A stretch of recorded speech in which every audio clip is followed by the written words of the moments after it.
Welcome to the World Language School, where learning English is easy, fun, and free. How many times have you had to describe your family in English? Maybe during an international Cambridge exam or IELTS speaking test, or during a conversation with native speakers? And you just come up with the same basic words like nice, big, friendly. It sounds familiar? If yes, this video is for you.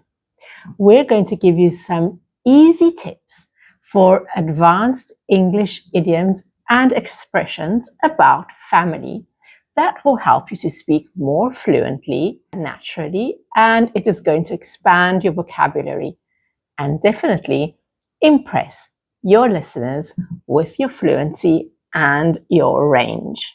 These are the kinds of expressions that examiners love to hear in a C1 English exam, and native speakers use these every day in their lives without even thinking about it. But before we start, don't forget to subscribe and click the bell.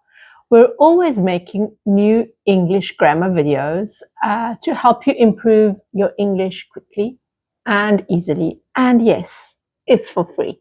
Your support means the world to us. Thank you. So, are you ready?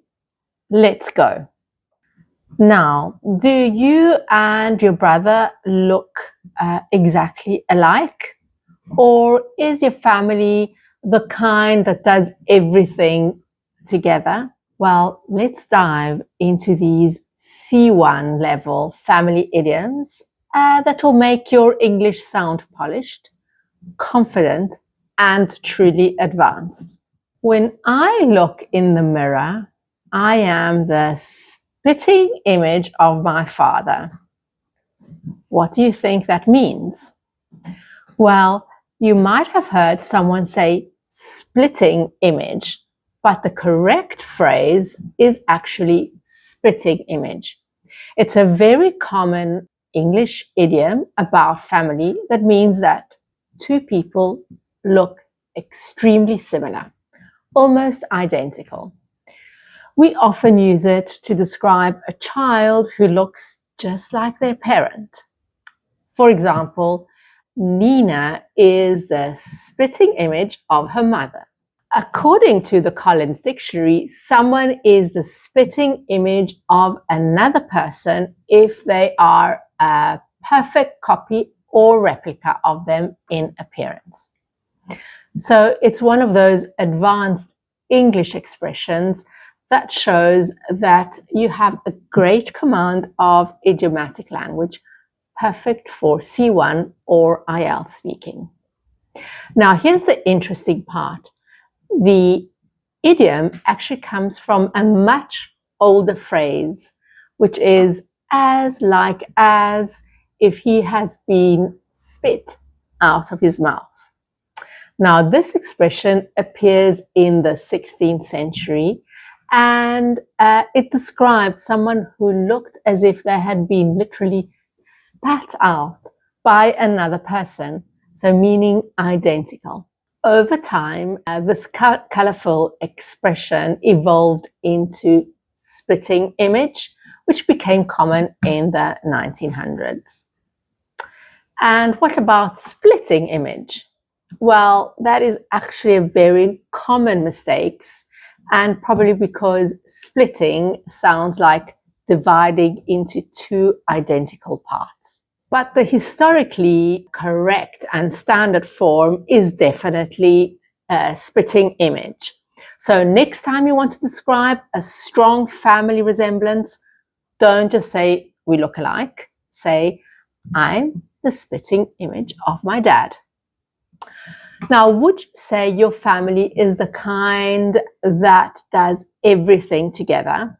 Birthdays, holidays, Sunday lunches, maybe even group chats that never stop pinging? If so, you can proudly say you're a part of a close-knit family. This C1 level English idiom describes a family whose members have a very strong relationship and generally support each other.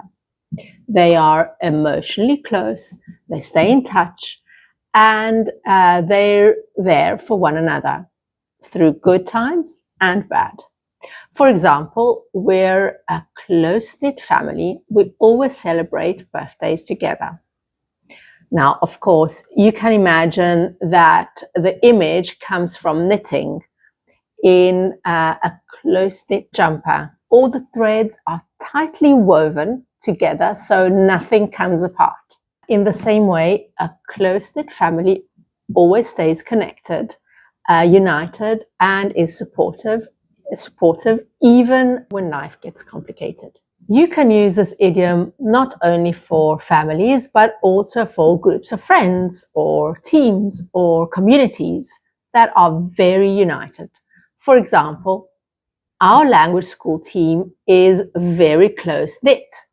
We share ideas, we support each other, and celebrate our wins together. So next time you describe your family, go beyond simple words and say you're a close-knit family that always sticks together. Now, do you ever notice how certain things just seem to repeat in families? Maybe everyone's musical or athletic or terrible at being on time.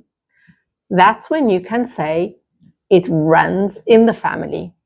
Now, this C1 level English idiom is used when a particular quality, talent, or characteristic is shared by several members of the same family. It could be a physical feature, a personality trait, or even a career path. For example, all the Jones are teachers. It runs in the family. Curly hair definitely runs in our family. A love for languages runs in the family. My parents were translators.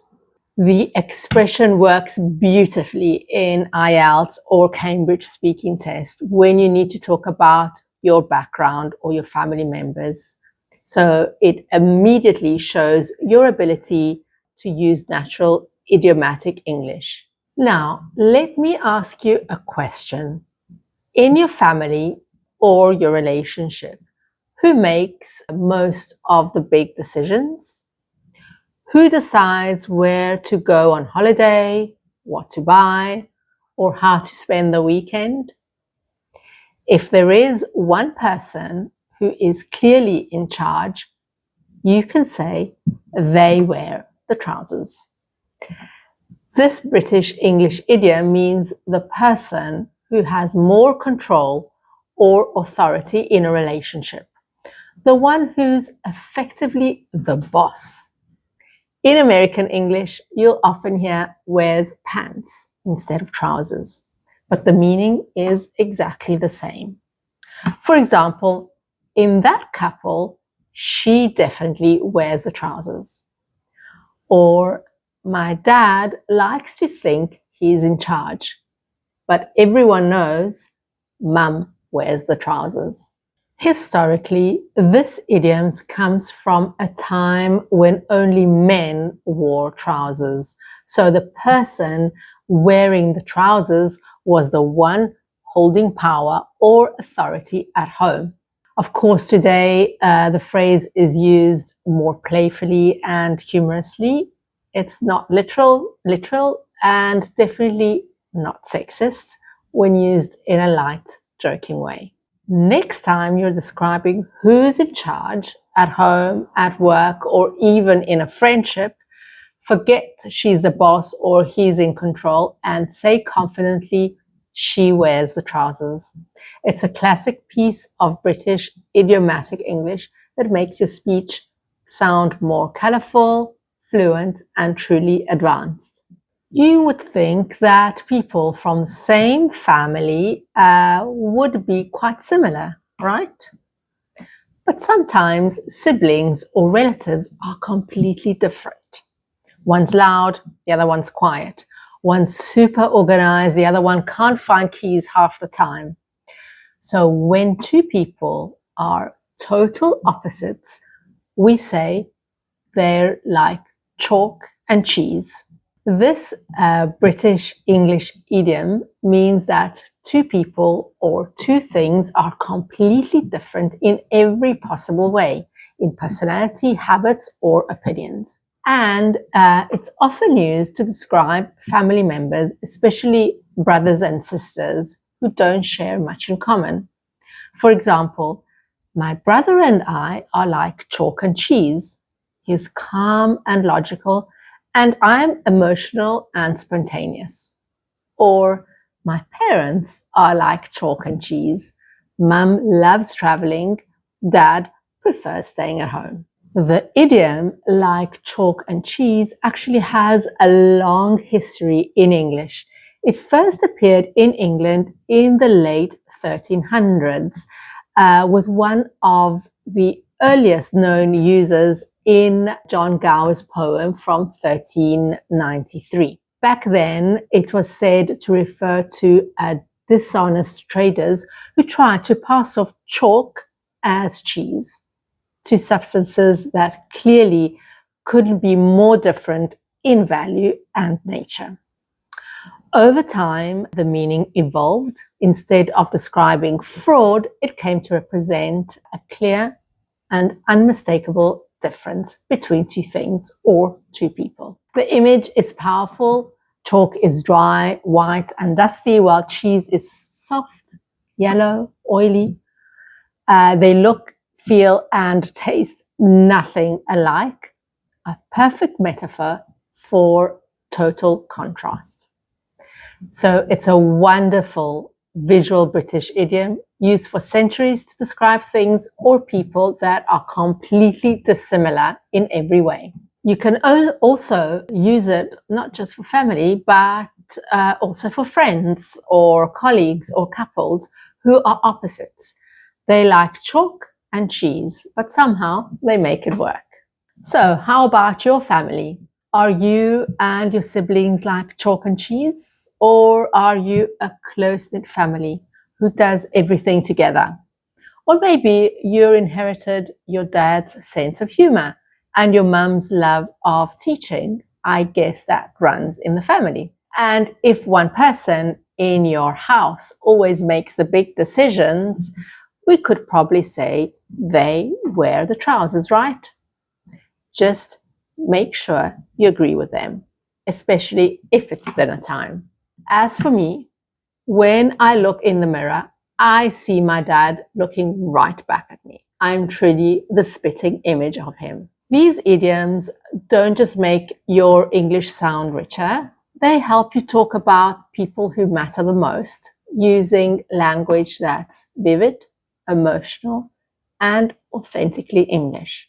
So next time you're in a Cambridge C1 or IELTS speaking test or just chatting about your family, try slipping one of these expressions into your answer. You'll sound more fluent, natural, and confident, and you might even impress a few examiners along the way. If you enjoyed learning these C1 family idioms, don't forget to like, subscribe, and share this video with your own close-knit family, even the ones who are like chalk and cheese. See you next time for more advanced English vocabulary that really runs in the family. Remember, learning a language takes time. Don't worry if you make mistakes. Mistakes are part of learning. The secret is simple.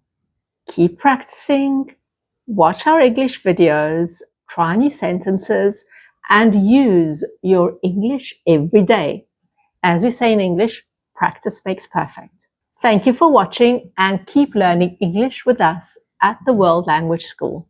Thank you and bye.